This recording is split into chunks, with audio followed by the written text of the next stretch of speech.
ng bayan, maasahan anumang panahon. Magandang araw po sa ating lahat. Narito na ang latest update sa lagay ng ating panahon ngayon at sa magiging lagay ng ating panahon sa susunod na 24 oras. Sa kasalukuyan ay patuloy na nakakaapekto ang banggaan na malabig at mainit na hangin o yung tinatawag nating shear line sa bahagi ng Visayas, samantalang umiiral muli ang northeast monsoon sa bahagi ng Luzon. Dahil nga sa banggaan na malamig at mainit na hangin o shear line ay asahan ang maulap na kalangitan na may mga kalat-kalat na pagulan at isolated thunderstorms sa buong Visayas, sa may Albay, Sorsogon, Catanduanes, Masbate, kasama na ang Dinagat Islands. Pinag-iingat natin ang ating mga kababayan sa mga nabanggit na lugar sa banta o posibilidad ng mga biglang pagbaha o pagguho ng lupa, lalo na kung may mga katamtaman hanggang sa malalakas na pag-ulan.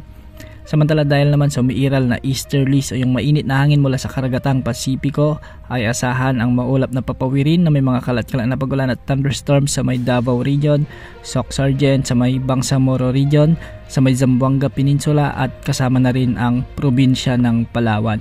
Hindi rin inaalis ang posibilidad ng mga biglang pagbaha o pagguho ng lupa, lalo na kung may mga katamtaman at minsan ay malalakas ding pagbuhos ng ulan. Para naman sa Cagayan Valley, Apayao, Aurora, Quezon Province at ang nalalabing bahagi ng Mimaropa kasama na ang Bicol Region, ay northeast monsoon naman ang magdudulot ng maulap na kalangitan na may mga kasamang pag-ulan, kaya posible rin ang banta ng flash floods o landslide, lalo na kung may mga katamtaman hanggang sa malalakas na pag-ulan.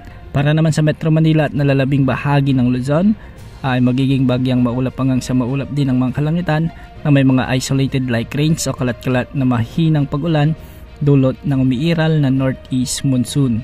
At para naman sa mga lalawigan sa nalalabing bahagi ng Mindanao, ay easterlies din ang magdudulot ng malinsangang panahon at magdadala ng bahagyang maulap hanggang sa maulap na kalangitan na may mga isolated rain showers and thunderstorms. Dahil dito, may banta o posibilidad din ng mga biglang pagbaha o pagguho ng lupa, lalo na kung may mga umiiral na severe thunderstorms.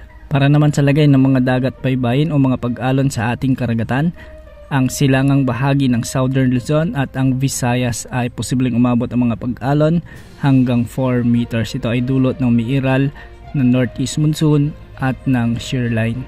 Para naman sa mga baybayin sa nalalabing bahagi ng Luzon, ay posibleng umabot ang mga pag-alon hanggang 3.5 meters. At para sa nalalabing baybayin ng ating bansa, ay posibleng umabot ang mga pag-alon hanggang 2.5 meters. Wala pa rin tayong namomonitor na anumang sama ng panahon gaya ng LPA o bagyo na posibleng pumasok sa ating area of responsibility, at wala rin tayong namomonitor sa labas ng PAR hanggang sa susunod na 3 hanggang 5 araw.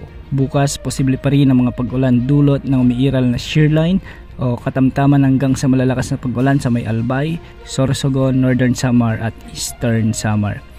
Yan ang update sa lagay ng panahon. Ito pang weather update ng bayan, maasahan anumang panahon.